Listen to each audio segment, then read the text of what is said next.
Quels sont les différents modes de transmission du sida?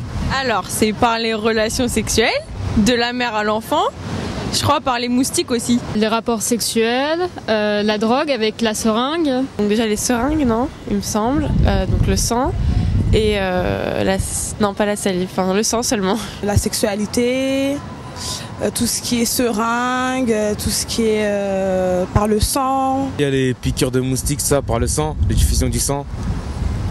Par exemple les seringues, tout ça, par les sécrétions sexuelles.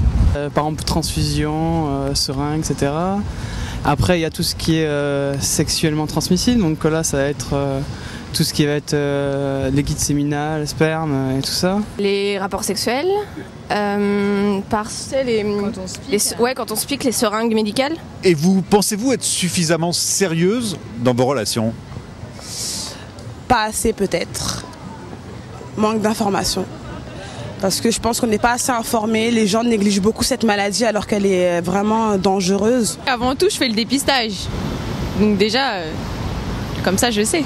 Ouais, je fais attention. De toute façon, j'ai une relation stable, donc je peux pas imaginer une nouvelle copine sans avoir une capote ou quelque chose comme ça.